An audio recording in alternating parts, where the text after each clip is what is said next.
right, we have a great guest here today in the Prospect Podcast. I have, as always, my co-host, Coach Depascale. We're going to talk with the wide receivers and special teams coordinator, Coach Bernocco from Bloomsburg State. A lot of times has been a Division II power and a fantastic conference. This guy has really risen up very quickly.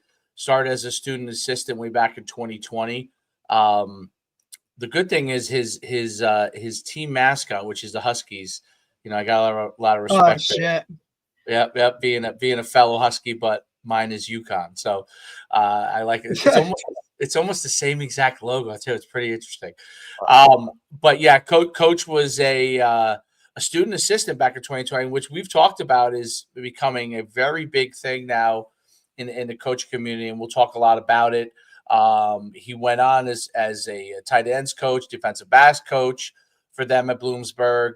Moved up and was a full-time wide receivers coach, and obviously now is the special teams coordinator as well as being the wide receivers coach. His 5th year at Bloomsburg, despite being only graduated, I think, a couple years out. So it's really an interesting path that I think he's taken, and I want him to talk more about it. And I think it's a path that we're seeing a lot more of in the coaching community. And I want to preface it with this, many years ago, like it was a total guys who were student assistants were like when I played and stuff, the majority of those guys did not get into coaching, was utilizing it to either get like some experience as far as working or be able to have a job within the athletic department. And now it's really blossomed into like a live internship opportunity that's special, that you have the opportunity to work in a coaching environment and come out of college with the opportunity to be a coach. And sometimes guys are already coaches as they're literally leaving college, like Coach has done. So it's really, really cool. It's given a career path for a lot of coaches that at one point thought, hey, the only way to do it is I got to play somewhere for all the 4 years, and I've got to go. Now you're getting hands-on experience, and once you figure out you want to be the coaching path is what you want. The earlier you go get that experience, the better off you are. So without further ado, I want to first of all congratulate Coach on his success, but welcome him as well to the podcast. Thank you. So a little bit about myself. It was at Bloomsburg my entire time, as Coach Schuman said. So originally started out as a player in 2019. I'm not one of those guys who began playing football, when I was in Pee-wees. I began playing football my sophomore year, high school, and then, moved up more of a, walk-on Division II guy. A lot of Division II, that's what you are. You're really a walk-on guy. There's scholarships available, but not everyone's getting a scholarship. Then tore my hip up a little bit my freshman year. Coaching change happened, and COVID too. Then, I told the new head coach, Coach Sheptok, said, hey, I stick around the program any capacity possible. So, I started off as, student assistant, defensive QC, whatever you want to call that role, because there's so many different terms you can use now. So I started off with the DBs where I was, and then no season 2020. So I was really just a film person. So they were doing little skill development things. So I literally went to these small practices. Hey, can you film this drill? Can you film this? So that's all I was doing for, fall of 2020, spring of 21. And then we got into later in the spring of 21, started working with the DBs a little bit more, started actually having practices again. And then we had the season of 2021. Had a new DBs coach, who was a special teams coordinator too. And that's really how I got involved in special teams, especially as a young coach. I mean, like, you should be on special teams. I don't care if you're, O-line, D-line, like, you got to make yourself applicable. And that really helped me out so far in my career, just running one special teams drill. That's pretty much how guys start out, and then you grow from there. Did some more with DBs. As I finished my time up as an undergrad student, moved to the offensive side of the ball. as a tight end coach, really, the first promotion really, and then moved to wide receiver just because my understanding of coverage so much. I didn't have as much of an understanding as run game as I do now from 2 years later. But understanding of coverage, knowing how DBs think, and being in the wideout room helped me a lot there. Definitely think I like offense a little bit more than defense now. Just to go against you can run whatever you want, but defensively you gotta what if they do this? What if they do that? Offense, just go out there and run your stuff. Yeah. And then I started picking up as special teams coordinator once Coach Jones left, and then I really started blossoming. How can I make things simple for us, complicated for the opponent? Doing some different things on that standpoint. But absolutely, I love Bloomsburg. Couldn't see myself in a different PSAC school or Division II football just because of the long history that I have. 6 total years, 5 as a coach now. It's crazy. Yeah, a lot of good football around here. You always got to keep yourself around, right? Well, I think that's I think that's a great viewpoint, right? Is look, you took something, right? Basically your career being over in terms of as a player, and you said, look, I just want to be around it. And you were willing to do whatever, wherever, especially at, the Division II level. Hey, you were going through an injury, right? And then how can I be applicable to the team? Okay, I need you to film this. Sure, I'll do it, right? And then took initiative, did it to the best of your ability to a point where, okay, now, hey, why don't you help out the DBs? Because that's what you were doing. All right, cool. So obviously, you took it and ran with it, which I think a lot of younger coaches nowadays feel like they need to be this, or they need to have a title, or they need to, it has to be a certain direction. Whereas you just took whatever they could give you to stay around the game and have continued to work your way up. And in only year 5, you're already coordinating the whole special teams unit along with, now the wide receivers. And I think especially at the lower levels like that, where a lot of guys need to wear, you don't have many guys. So each guy has to wear a lot of hats. And the better you can do that, and the more trustworthy, I guess, maybe is the word, maybe it's not the right word, but, you can prove your worth by doing those little things really, really well. And then each time you get those promotions, you continue to do those really, really well.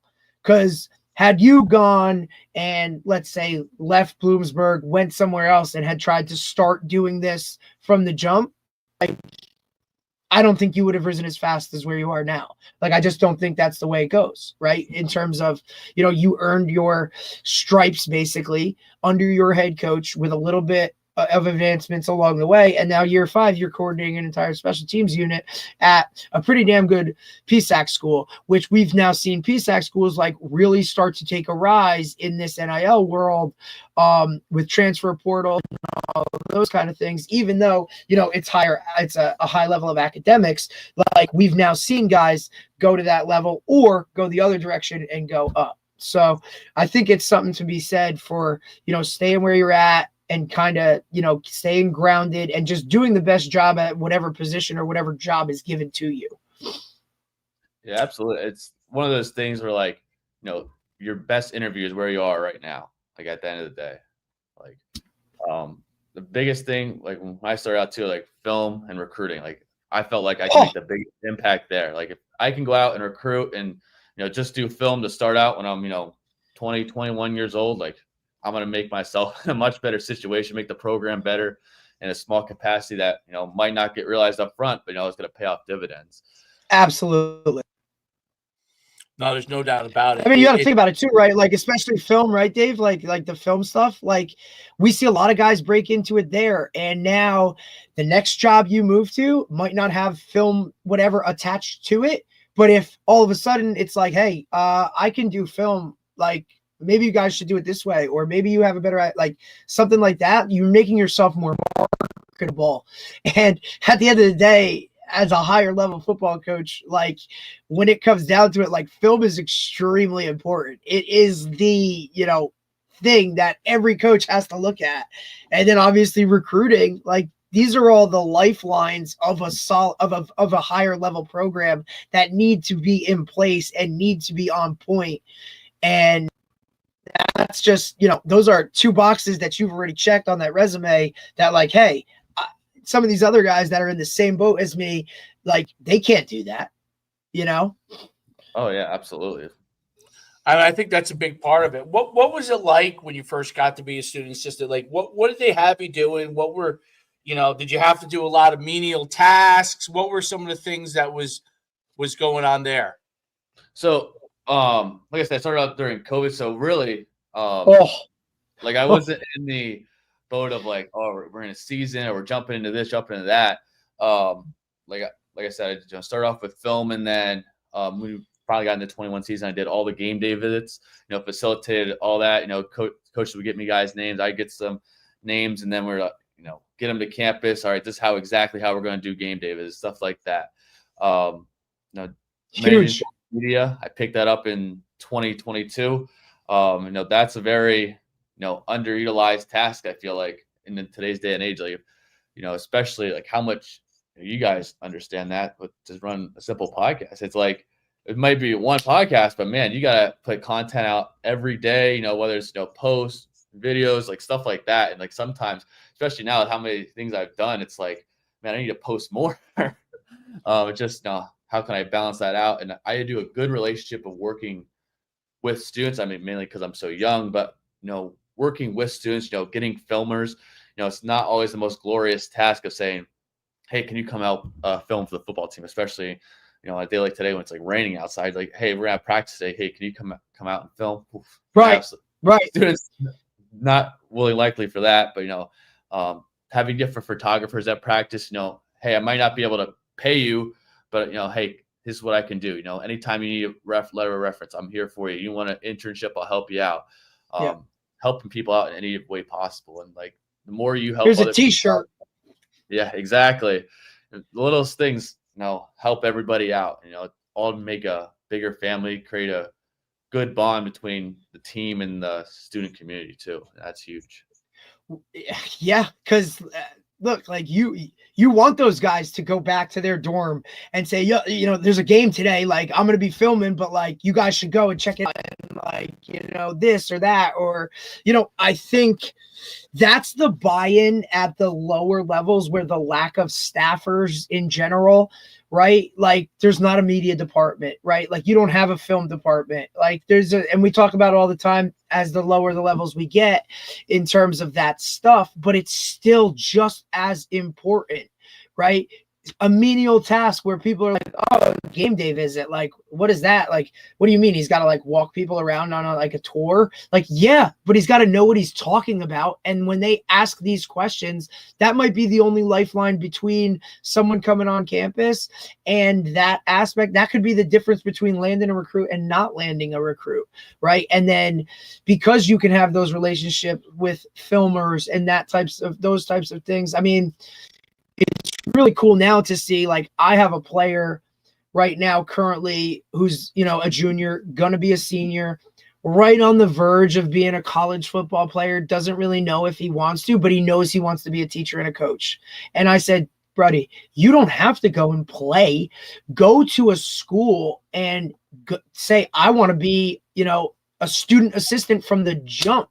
I said, and you'll be so far ahead of guys that want to do that after 4 years of playing that you'll have coaching jobs coming out. Like there's now a market for off the field coaches that, like that's exploding. And you see it. Just go to any FBS program and click on, go to their football site and look at like there's only so many coaches on the field, but the amount of off the field staffers that now guys can really there's going to be recruiting for off the field very soon, like if not already, in terms of people that want those jobs.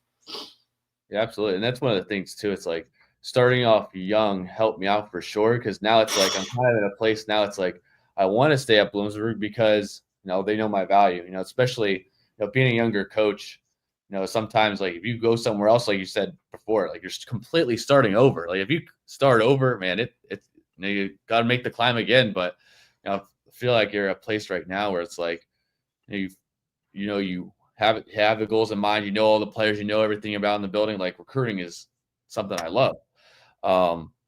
So just don't want to start over a specific place and then have to build everything up again. But even if you do, you'll start at a different rung on that ladder, right? Like you're not going to go into another program and be the bottom guy because you've already done this at a PSAC level for 5 years, dude. You know what I'm saying? Yeah. Like that to me is what's so awesome about like your individual situation.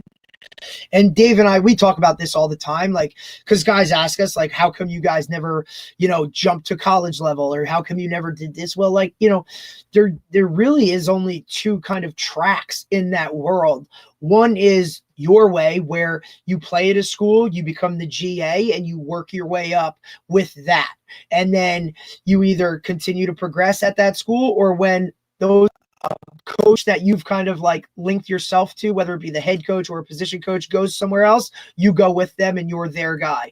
Or you become a really, really good high school coach and you make the jump later in your career if you can financially make that move, right? So other than those two tracks, like it's really hard to just say, hey, I'm going to go and, at 30, after being a high school coach for 10 years, financially, like I'm not going to West Virginia to be the DB coach because, I was a really good high school assistant making whatever teaching. Like the numbers just don't line up when it comes to that stuff. Now you're talking, I have a family, I have kids, like you're right in a good spot, buddy. Before, I don't think you have any kids. You might, who knows, but I doubt it, so like just continue to stay broke as long as possible is what coaches used to tell me if you want to take that track. Yeah, absolutely. Because like once you start making money, and it changes everything. You stay broke as long as possible, and people ask me like, "Oh, is this like what you want to do?" I was like, "Yes, it's what I want to do." And just kind of buy in, hold on a little bit longer because good things are going to happen to you. Yeah. Especially when you're with a guy like, or at a program, like people know Bloomsburg, right? Like no matter good, bad, indifferent, like it is one of those Division II schools that's like, hey, like they're in the top 25 for Division II more than they're not. You know what I'm saying? And then all of those things, how things change, how things are changing now is it takes one really good player on your roster to have a good year and make a jump. Right. And now it's, hey, we got to check Bloomsburg guys out every single year.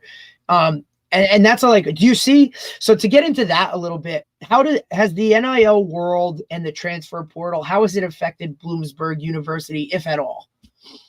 It has a little bit. Every year has its own tricks and waves, especially looking throughout our conference, but specifically Bloomsburg. Right. I think we do a really good job of retaining our own guys. For the most part, we have obviously a little bit every year trickle in and out. But really, we do a good job once you recruit a kid to school as a freshman, it's just not like the recruiting's done. Like, hell no. Oh, hell no. You have to keep on recruiting year in, year out, day after day, because like it only takes them, getting PO'd once and like they're out the door. So, keep on recruiting the guys, give them a first class experience all the time. Like that's something you have to have, and definitely at the family environment. Like last Friday, we took them out paintballing after the spring That's season. Awesome. The team loved it. Guys loved it. It was the first time we ever did something like that in the spring. So the guys loved it, and then they gave us, a bunch of waivers to go back. Feedback. Yeah. So we'll definitely, take that up. So it's really good opportunities that, how can you make the team better? How can you make the team grow more together? I think that's probably about 50% of football. It's like, the off the field experience with the guys, and how can you create that? How can you have a great experience? And so just keep on recruiting your guys. That's how you keep the guys in the building. How you guys don't leave, and then you start from scratch all over again. Right. It's a great point. It's a great point. It's important, retention, and I think that's one of the things that you're probably able to do, with a certain amount of kids, and then you have some kids that are looking to move up, and we talked about it a lot where you're juggling both those things. You guys are in a really good conference for the Division II level. My guess is that you have like a core of loyal kids that are going to be there that are Division II kids, and then you have a segment of kids that are maybe they for whatever reason may have been recruited lighter or whatever, or they just really improve, and then they may end up going into the transfer portal. Do you guys have like a do you have conversations with your players about that stuff? Is this something that comes up? Like, I understand, some kids come, some kids go, some kids, but like, is that something that you guys address with your team? Not addressed with the team, but it's team as a whole. I'll say like in a team meeting, hey, this is the transfer portal, this and that. But I mean individually, like that would be a hell of a team meeting, Dave. Like, hey, these are the guys right here that are gonna go. Hey, this guy has voiced his opinion about possibly going into the portal. He's in yellow, and then these guys have left. Like, man, I could picture a head coach up there. One of these guys is gonna do it. Like, look, this asshole's already gone. This guy's whatever. Like, dude, that would be a hell of a team meeting. Like, yeah. Dion did do that in some of his meetings, I think. Yeah, that's kind of the new, like, almost FBS mentality sometimes, man. Yeah. Well, some of those guys are also, I hope you go into the portal, buddy, because now this will open up a spot for us to get another one of these 105s. You know what I'm saying? So, there's a lot of ways to do it. I don't know if I'd be okay doing it, but like, I just heard Rich Rod at West Virginia on a podcast. He talked about turnover. 51 guys left his program. He's brought in 51 new guys. He's going to start the season with 2 guys that have ever started a game at West Virginia this year. So he was kind of like, hey, this is what we're dealing with. We're talking year-to-year contracts. Like, it's a different beast. But go ahead, Coach.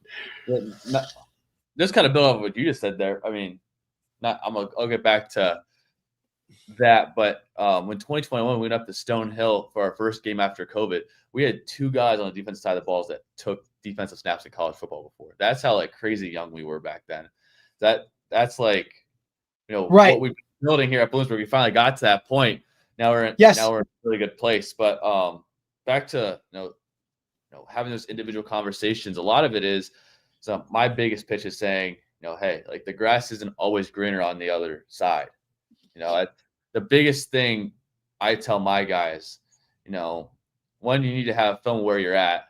But like, if you want to go to the league, like, would you rather, play at Bloomsburg and, get,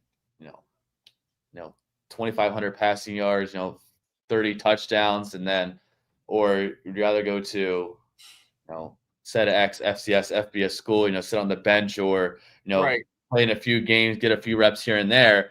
And then at the end of the day, you're sitting there like, well, I played Division I football, but like, do you want to play, or do you want to? Yeah. Did you really play, or are you like a scout? You know what I mean? Like, or are you now jumping into the portal and sending out, well, this is my high school tape. It's like, what are we, you know what I mean? Like, what are we talking about? Yeah. I think that's one of the things that's definitely hard expressed for me as like a coach, or like, you just even a younger guy in your 20s. I mean, obviously I'm the coaching aspect, I'm not in the player aspect, being 18, 19-year-old, but like the guys that go to a school and then the fall semester, like, you're already in the portal, like that's a hard thing for me to wrap my mind around. Like, you spend all the time like, all right, I want to go to this school, this is why I want to be there. And then, especially if you played, it's a different story. But if you didn't play and you were just like, get my ropes on college football this coming fall, like, that's a hard thing. You want to transfer, like, where are you going to transfer? I mean, yes, you can go down, maybe a lateral move, but a lot of times, like, if you're, especially our level in the PSAC, if you are a 1 semester guy and then you enter the portal, like, the chances of you being in the PSAC still are probably slim to none, because they're gonna say, hey, ex PSAC, they didn't play for Bloomsburg, so how are they going to play for us? Or like, what's the relationship there? That's just one of those hard things, I think, that those kids don't have the conversation about, whether it's their parents, the coaches, or anything like that, where, there needs to be a little bit more awareness on that level. Like, I'm sure if you're an FBS guy, like, you're going to enter the portal, you're going to go somewhere. But it's like, for our level specifically, D2, D3, like, if you enter the portal after your fall semester, like, there's a decent chance that you may never play. I think, like, the stat, not among football, but all sports, is like, if you enter the portal, you have a 50% chance of playing again. So, like, the grass isn't always greener on the other side. You want to enter a portal, but no one talks about the other side of. Absolutely not. Like, everybody talks about going into the portal. Nobody talks about coming back out of it right now. And then you can talk about, like, all the tampering and stuff that goes on. Like, a lot of these guys jump into the portal because there's no rules, fair set or whatever. Like, a lot of these guys jump in the portal. They already know where they're going. Like, they already, like, those guys that are those top level guys that are in it, like, they know. Right. But some of these other guys, they jump in like expecting. And I think this is where the level of, like, individuality really, really comes into it is, they were, and whether it's lack of communication, whether it's like just not, voicing exactly what is the type of situation is, high school recruits need to understand that, yes, you are recruited to a school and those coaches are going to love you up and they're going to, feel like you're, the greatest thing in the world. And then when you get to campus and you sign on that dotted line, like, dude, you're now back to the bottom. And that is a really hard pill for guys that have, for the most part, throughout their entire careers, whether it be middle school, high school, have always been told you're the dude. Now you're just another dude, right? Like, everybody was the dude. And now can you now take yourself from, hey, maybe you don't play as a freshman, but you're the best scout team guy, or maybe you do work your way onto a special team, and that's all you do as a freshman. Like, that's progress in itself. But because these guys aren't the name in shining lights anymore, like, they can't handle some of that stuff. So I think there needs to be a level of, and the coaches that are very open about, hey, I expect you to come in and you're going to be my number one scout team guy for your freshman year. Or, hey, I expect you to make the travel bus and play on all specials by the end of the season. And then in the spring, you'll be that second, third guy on the depth chart fighting for more. Do I want you to prove me wrong and be the main guy from the jump? Absolutely. That's why I'm recruiting you here. But for most part, you're getting recruited for what you can do 2 years, 3 years, 4 years down the road. And then understand, I'm trying to replace you every single year with a better player. Like, there's a lot of that high school guys don't understand going into a program and playing college football. Yeah, absolutely. And I think one of the things that we pitch that helps us out a lot is that we talk about, when you're coming into your fall freshman year in college, you got to think about yourself and where was I in the fall freshman year of high school? Right. That is and think about where you ended senior year. That's a great point. That's a great way to put it. I never thought to even voice that, but like, that is so good. Like, to think like that, like, to put that in their heads. Like, were you a starter on your varsity team as a freshman? Like, all right, if you were, then your team was probably not very good, but it's just different when it comes to that. It's a great way to put it. Yeah, and especially, I think that's a good retention rate too, when you are able to play guys for a redshirt freshman year in 4 games now.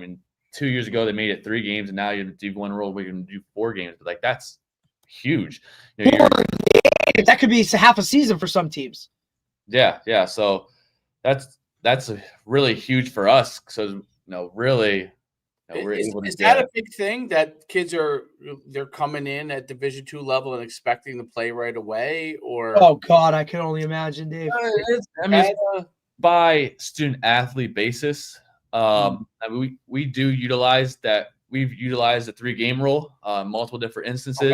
Okay. Hell yeah. Using some different years, obviously, because last 2 years we've been able to redshirt the entire class except for 3 athletes in both class. Wow. 2 offensive linemen and a running back. So everyone else is a redshirt. So always the O-line that plays early, Dave. Like, when are these guys start thinking thinking that, like, hey, lineman is the way to go to play early in college. They don't get it, man. They don't get it. There's 5 of those guys that you got to put on the field. Like, everybody wants to score touchdowns and shit. I mean, we didn't even expect to, play them in more than 3 games because, going into the season, we think we have this set of O-line, and injuries happen. All of a sudden, it's like, all right, well, always. You're like, we were highly recruited, and we think you're going to play, and they played very well. And now they're coming back. Those 2 offensive linemen are coming back off. They're both going to start. So, I mean, we're going to be a pretty good place there on the O-line. But now it's like, hey, you guys played too well. By the time you're finished with your sophomore year, like, stay, right? Because somebody come in and pick one of those guys and be like, hey, you can come to, Monmouth and start for us. You already have 2 years under your belt. Like, so now it starts to go the other way with it. And I think, and you can, Coach, like, speak to this a little bit. The academics at Bloomsburg and in the PSAC itself kind of separate that conference from others, right? How much does that help you in the recruiting world or getting guys into your program? Or does it hurt you, right? Because, we saw a couple, like, back in the day, like, it almost used to hurt like a Notre Dame, right? Because the academic standards are what they are, and we couldn't get this guy. But, how does that work with you guys? Yeah, I mean, overall, like, academics haven't really hurt us in many capacities. A lot of times it could be with a guy, like, transferring in if, you have a bad, college GPA, or, like, how low it is. That's another part of the transfer portal no one talks about. Like, if you have a bad college GPA, you might not be able to get into another school because you just kind of fell off that train a little bit. But I think the nice part about the academics and, like, the facilities we have here are, and say, like, there's not a part of campus where you're like, don't show this one. It's like, we're always have that part of campus. Like, we really don't have that. We just completed a brand new, like, media and journalism center. There's a law center in there. 2nd floor is education. 3rd floor is brand new nursing labs that the professors are literally moving into it this month. So, I mean, it's like something's always improving. That's one thing I'll say about Bloomsburg too, is, like, every year I've been here, something's always improving. When I was my visit, the newest building that has Chick-fil-A, Qdoba, Suite Style Living just got completed. And then, you That's have amazing. 2 brand new academic buildings. Cool. So, like, it's always good to see, especially today's day of college too. Like, if your college is not improving, like, you have to be arms aware. Race, brother. Like, right? like, it's damn much to go to college. Yeah. Now, that actually brings up. So, how does financial aid work at Bloomsburg? And before you go into that, I think that also in the PSAC academic, like, Bloomsburg is a very good school, but there are some schools that are nowhere near as good as you guys are academically. I wonder if that's a challenge at all in recruiting. And then if you could talk about how you guys work the financial part of it for football players.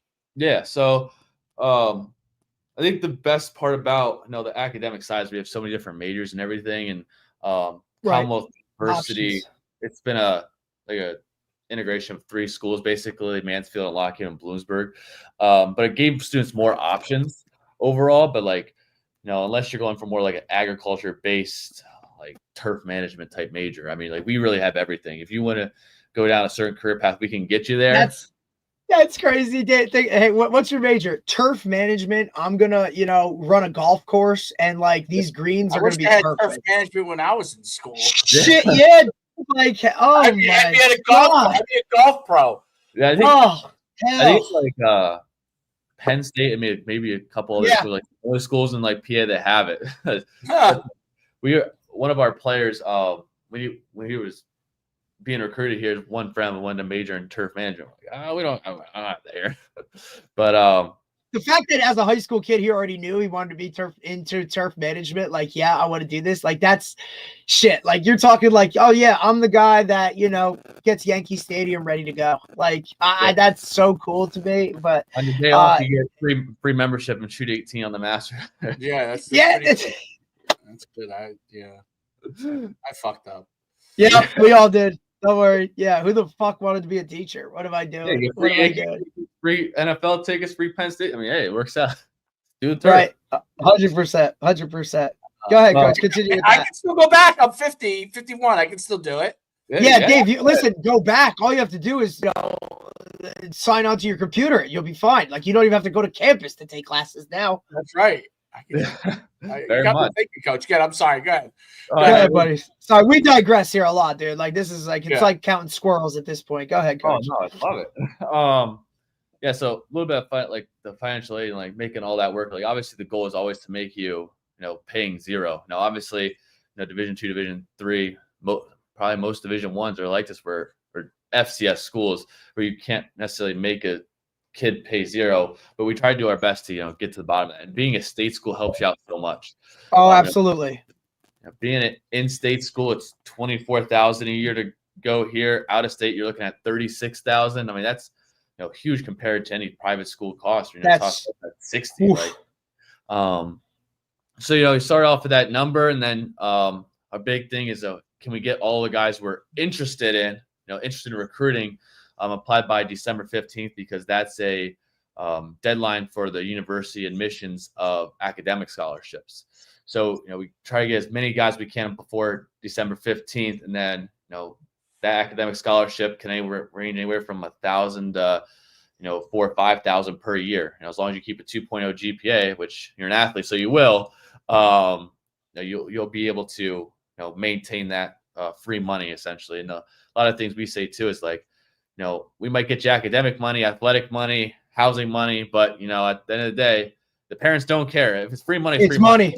Yeah, 100%. And look, and we've talked to a bunch of even Division III guys, Division II guys, like that.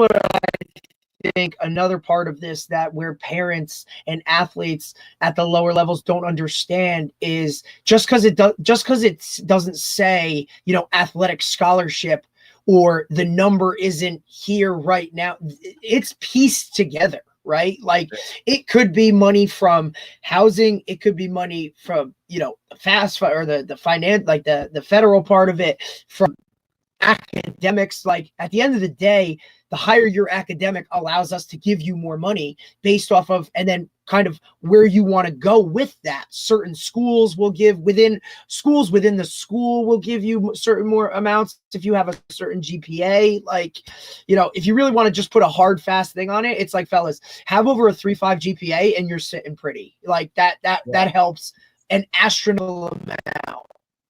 Yeah. Where like it used to be 2.8, 3.0, like those are the bottoms. Like, yeah, there's a sliding scale, but if you can be at that 3.5 mark, right? Like more guys I talk to now, like that's where they want you to be, because you have that. Then there's no questions asked with admissions. Like 3.5, we can get them into any of the schools that we have here, basically, right? Pretty much. So it's tough, but parents don't understand that at the lower levels that it's pieced together. Yeah, especially too. It's like not mention the part of like getting you into school, but then I'm also thinking as a coach, like I'm not gonna have to worry about this guy going to class. I'm not gonna have to worry about this guy, having academic warnings, this, that, and the third. Like, it just, being a good student is always the first part, because if you're having to do academic warnings, you're not eligible, or you're near the bottom of the team GPA near 2.0, like you're hurting yourself as much as anything as the team.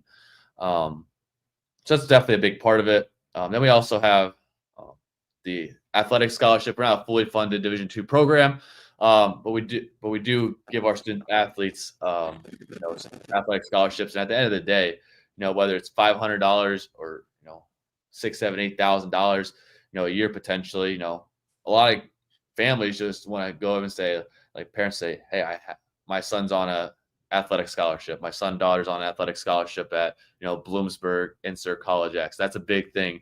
I think that huge love. And then obviously you have your FAFSA money. You touched on that a little bit. That's always the piece that kind of fits in. Are you full Pell, PA State grant, FIA grant, anything like that? And then you have your loans and everything. And typically we can get relatively close to zero because we are a state school. If you apply for December 15th, you're a 3.8 kid. It's a little bit of money here and there, whether it's, hey, free housing for housing grants, something like that. Wow, that's amazing. Relatively close to zero, just based on the fact of that is It's unbelievable. That's amazing. That's So are most phenomenal. of your kids in almost all your kids in state because of that fact, or do you have kids from outside of there? Yeah, we do have some kids from out of state. Okay. Some Jersey, some Maryland, some Virginia, some New York, but really we are Pennsylvania just because it is a lot easier to get kids in state. We're 89% in-state institution. Right. So probably I'd say. Is that the number? It's 89% PA based. Yeah. Overall for the school, I think the team's probably about 75. But that obviously that helps your numbers out because like other schools in the conference have some waivers with other states. Like, we're close to Jersey, so we're going to give you in-state tuition. So that's the battle we face.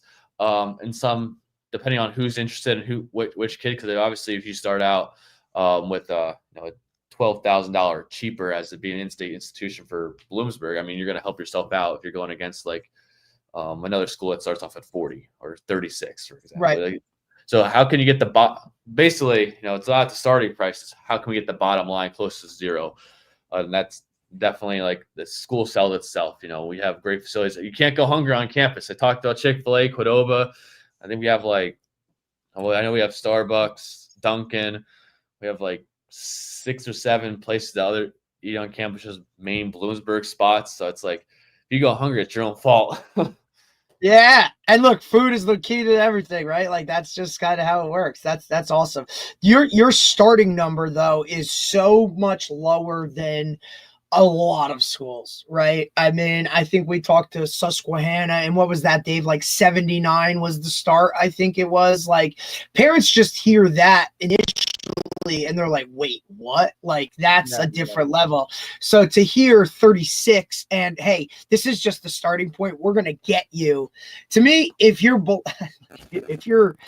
paying, under 10, you're already on a different level, because we just see some of these schools, the numbers of what it is, the original, sticker price. It's wild, right? College is expensive. It's part of it. So for you guys to be able to work those things and get it down to where you're at, just a totally different like animal to deal with. Yeah, I know like for a fact that we got guys coming in for this recruiting class that are paying close to or nearly $0 per semester. That's incredible.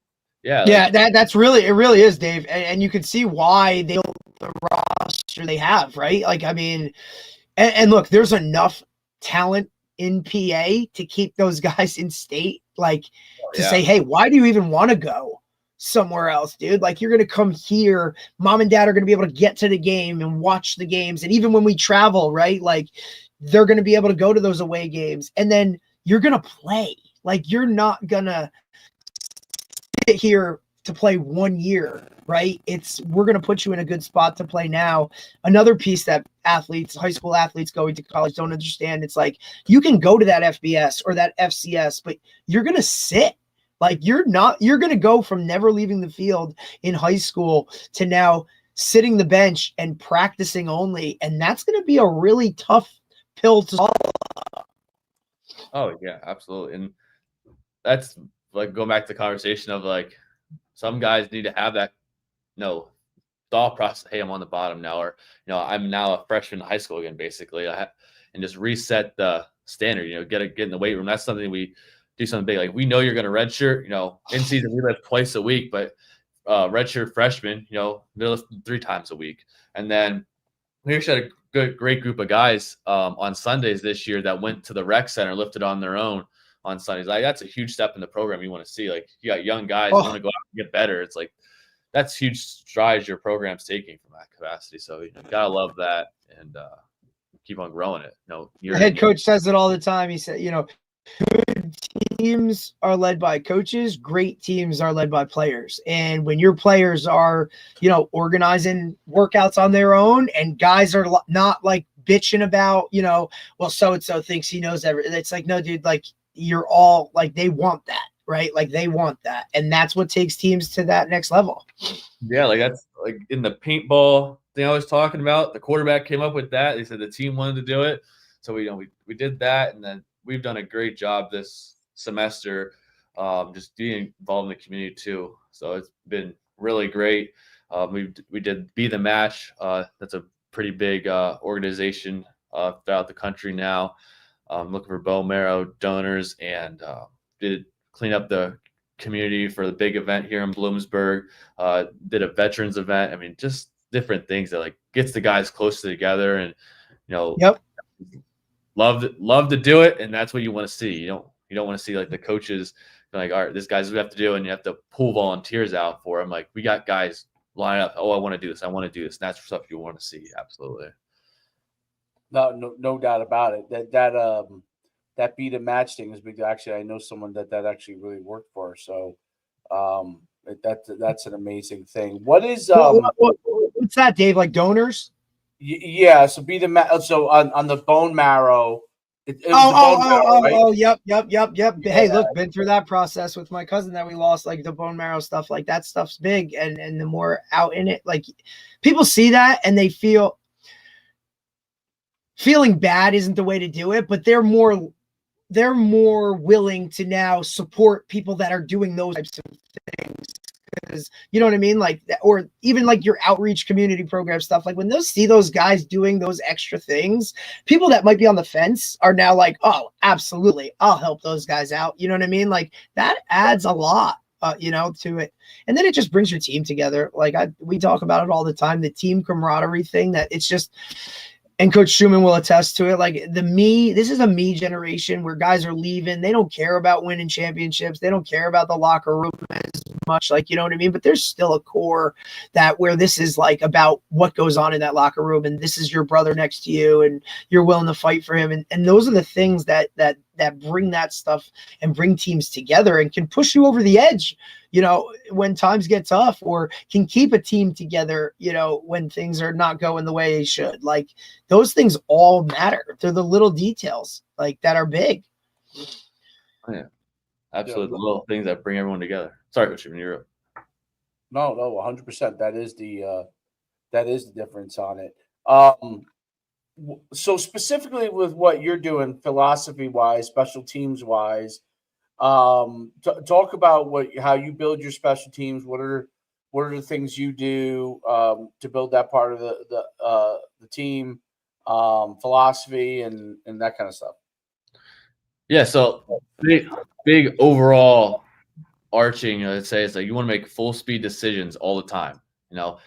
Starting off like on the kickoff phase of the game, I want guys here to be run and hit. Don't ever slow down, run, dip, and avoid guys. Go down and make a tackle. Free guys up. Kickoffs that we do, I think we have really good versatility and finding guys that want to go down and knock a guy down on kickoff. Punt, very sound oriented, like type of shield punt. Finding guys that get the job done, and finding guys that are reliable, committed. Huge parts of it. One of the big things that I started this spring in the special teams room is starting to call them the SWAT team. So we're not special teams, we're the SWAT team, and that stems from what is a SWAT team?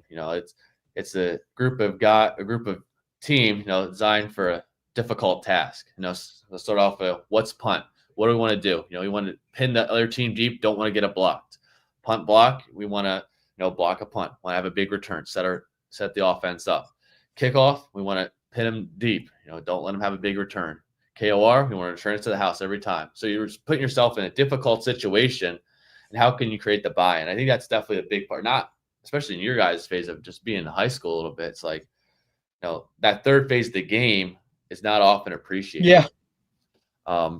And just having guys buy into that factor, because a lot of guys are like, well, I want to play, and then they won't value special teams reps. I want to play on offense or defense, but they don't understand for whatever reason. Special teams reps are football reps, so that's definitely a piece of it. Like there was a safety last year. He played on every single special team from week 1 to week 11. I think that was huge from that standpoint. You have those guys that special teams ace. It's very, very added in. People love that stuff. Hey, I'm not playing every snap on offense, defense. Hey, get maybe 10, 15 snaps a game, or maybe some weeks I'm down to single digit snaps on offense or defense. But hey, I'm gonna start on every special team. I'm gonna go and make plays and be a valuable contributor. Might not be the most flashy being, left guard or left tackle on punt, but you're getting the job done, contributing to the team winning. So that's all that matters. And I think I've done a good job, creating the buy-in from the whole team. You got guys, loving SWAT team, just going down the hallways and being on the field like SWAT team time and stuff like that. So that's stuff you really want to see. No doubt about it. It's a difference maker. It's special teams kind of having an identity with it. Like they get excited about it. It's a big part of it. And it's I mean, what you do is important, but the attitude that special teams have, I think, is the most important. And I think it's the biggest, obviously, difference maker from that standpoint. So, right. Coach, I had a question to follow up on that. Coach, are you like in terms of special teams, are you a best players play, starters play specials, or are you hey, we're going to focus more on our younger guys that are going to be those guys, like we recruited them for a reason, so let's use them? What's your philosophy when it comes to that? Is it starter based or is it best 11? How do you do it? I really want to go best 11 I possibly can. Obviously, if I have a receiver playing 70 reps, I'm not going to put him on all special teams, but like our receiver, we like to use him as a returner. So like I want him to be a returner because he's the dynamic returner. On kickoff, there's three of 11 spots that I prefer one be there because they're more like the playmaker guys. So putting ones in specific positions to make a play, absolutely. But typically it's like really your twos more or less, just because you're not going to put a linebacker in there that's already playing 70 snaps a game in there. But definitely best players, best 11. How can I get there? How can I have the best guys doing the job? Absolutely, I think that's a big thing, is having the best guys that you can have in the field at all times. It makes your special teams better. The more buy-in you get from guys that maybe even some starters that are playing certain things, the better off it is. And I think special teams obviously makes a huge difference at any level you're at, but especially where you can get guys to buy in what you're doing. So it's really cool. Are you able to get your wide receivers to play special teams? Are you allowed to? Are you allowed to? Hang on. Other than the return spot?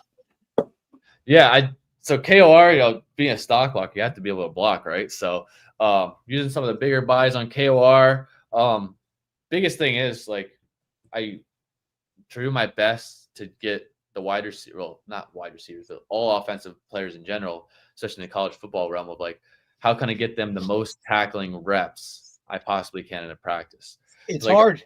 Like a kickoff guy, like we can have a fast guy run him down on kickoff, but like if you can't tackle, you're not worth it. You got to make the damn play. So it's like kickoff punt, how can I get the most tackles in it, and doing tackling drills, stuff like that, especially for like a running back, it's critical. Not obviously much as a tight end, but running backs and wide receivers, you need to have that type of skill set just in a slight bit. So that is a big thing I focus on, trying to get guys tackling reps. And if you can tackle, obviously you can play more in special teams. So punt block, you have some longer guys. That's where you want different guys, and trying to figure out, hey, how can I not make this all defensive, right? Using different guys in different spots, definitely a big thing. Yeah, well, that's absolutely true. Getting them to play and use.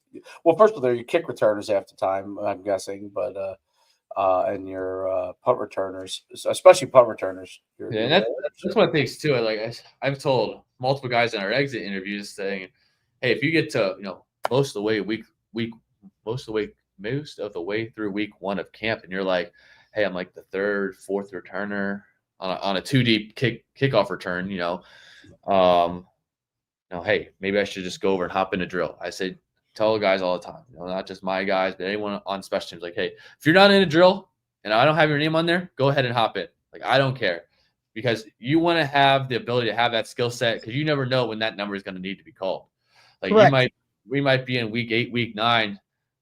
Hey, Joe, I need you. That's one of the things. And if you can step in and perform the job well, I mean, that's going to get you on the field more. If you stay on the sideline during special teams periods, just catching balls, I mean, okay, yeah, you can catch better, or you're repping catching, but like, is that going to get you on the field closer, or is it going to be, hey, I'm going to work on bending and blocking a punt this period, or fitting a guy up on a block?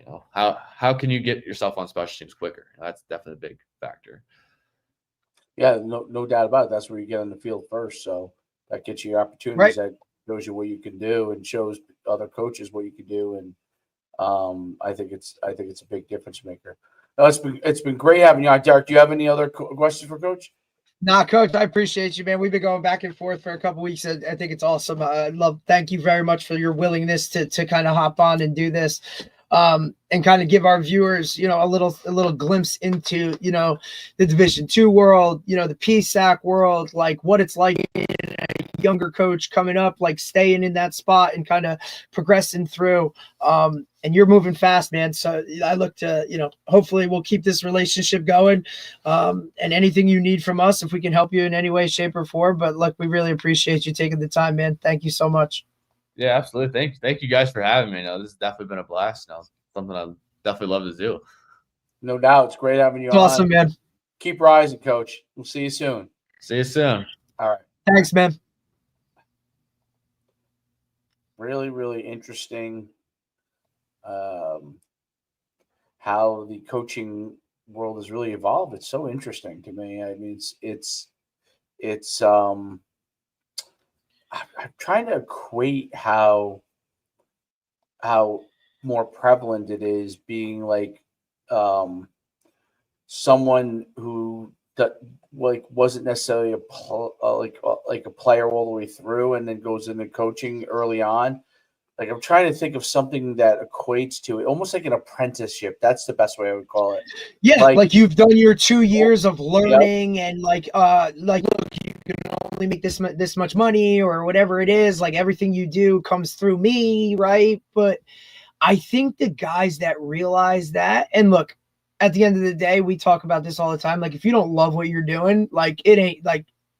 It's not going to work, right? Or it's not going to work to a very good ability or a high level. So he understood, like, I love this. I really enjoy this. I'm willing to do whatever it takes, So look, like, an injury that now ends my career could be like the end for some people. Like, like those are guys that you now see like drop out of school and they go home and it's just like a whole whirlwind because they don't know kind of anything different. But he took it, spun it, and was like, hey, I love this. I just want to be around it. How can I help? So yeah, I'll film practice and then I'll do this. Like, I think that's just a different mindset or a different level of self-awareness. And now all of a sudden, like, a new head coach comes in and he's that willing guy and then proves that he can do each however minimal it's looked at as a task, do that really well. And now, hey, I know this guy's like I always use the term like ride or die. Like, he's a ride or die guy. He's going to be in the foxhole with you, and whatever you tell him to do for Bloomsburg, he's going to go and do it.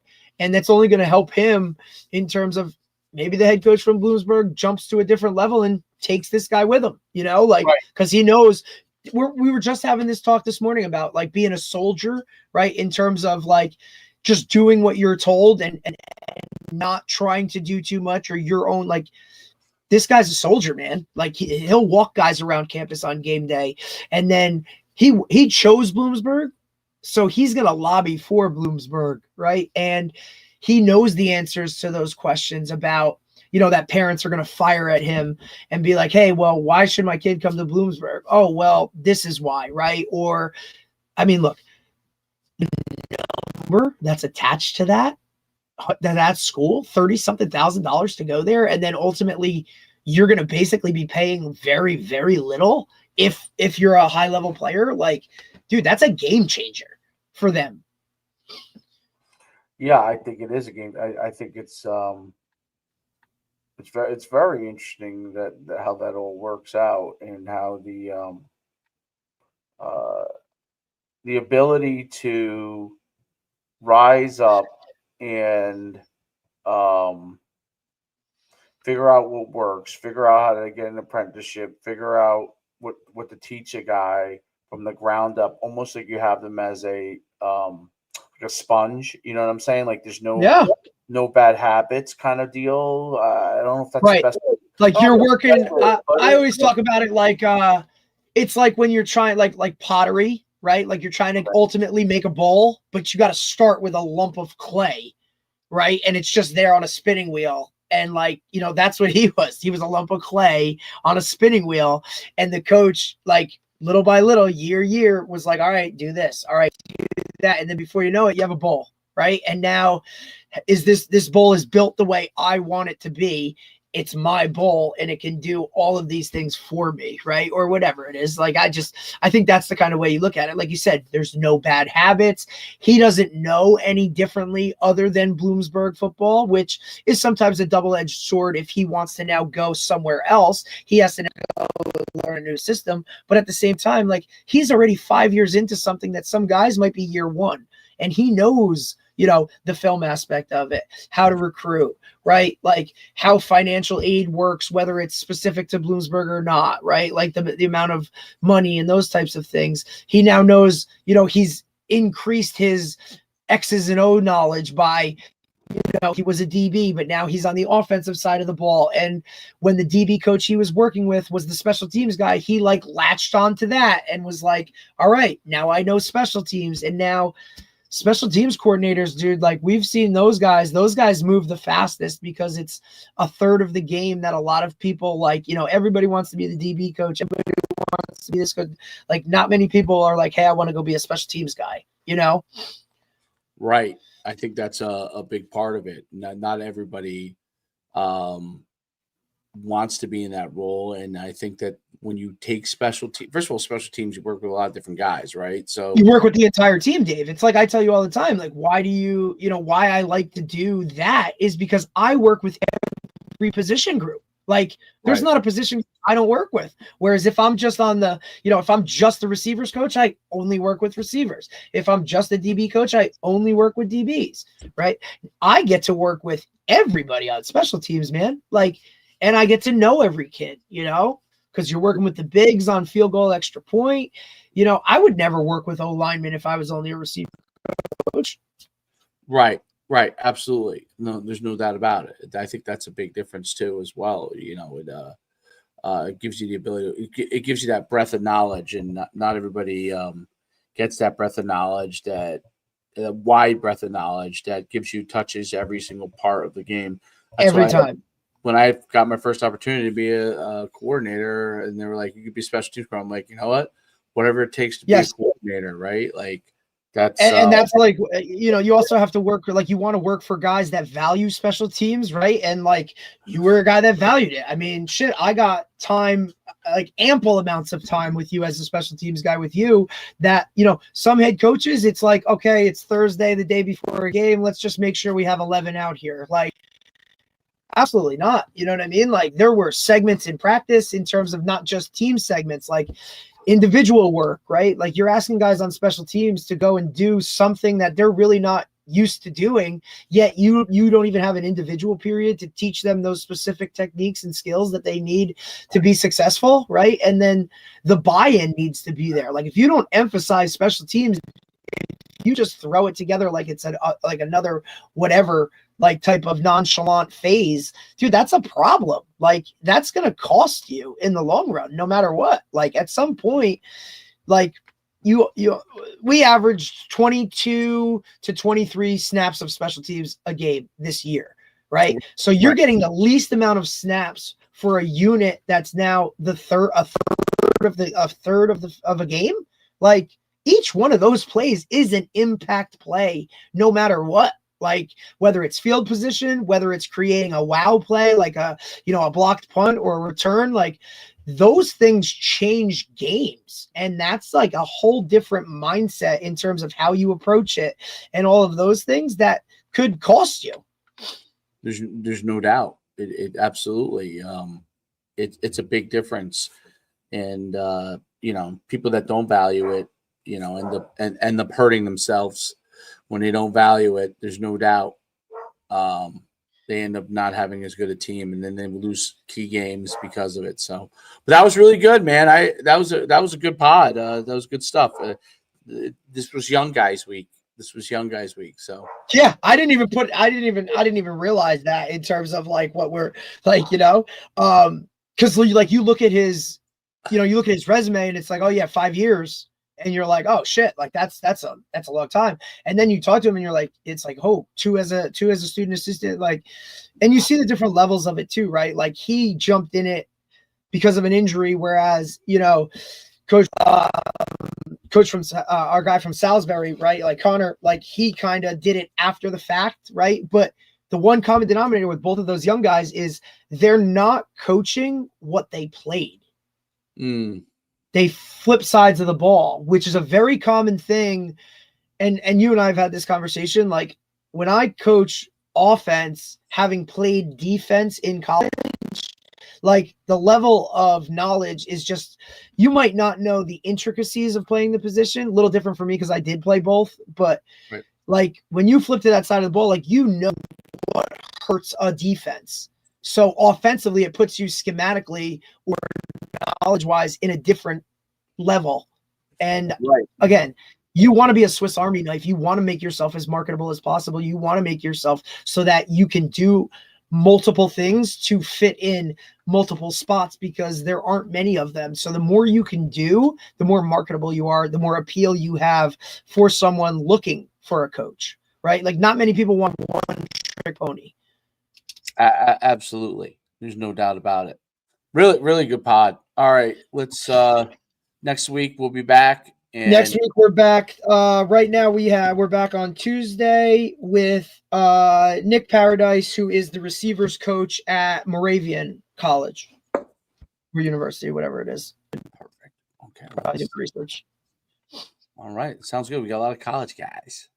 I like it. Well, remember, they're all coming off the road right now, so they're fresh off spring. So this might be the only like little bit of downtime that they kind of like have after next week's recruiting cycle ends. They're kind of just traveling around right now, in and out of buildings. That's another thing. Any athletes that are listening, if you're getting recruited in this, like, be in school, guys. Like, I know it's the end of the school year and you don't but that day that you don't go to school might be the day that there's a college coach in that building and wants to talk to you.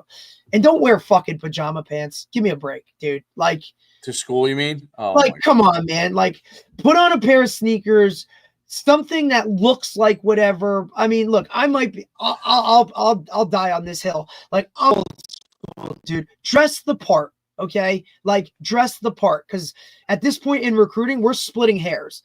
You might think it sounds insane, but that might be the difference between a coach wanting you, like offering you and saying, hey, you got to come to camp to prove me, right? Some of these guys, like, they might not give a shit, but for me, like, dude, just dress appropriately, guys, like, and be there, be present. Nobody wants to go to a school looking for a kid and he's not in school. Like, it's annoying.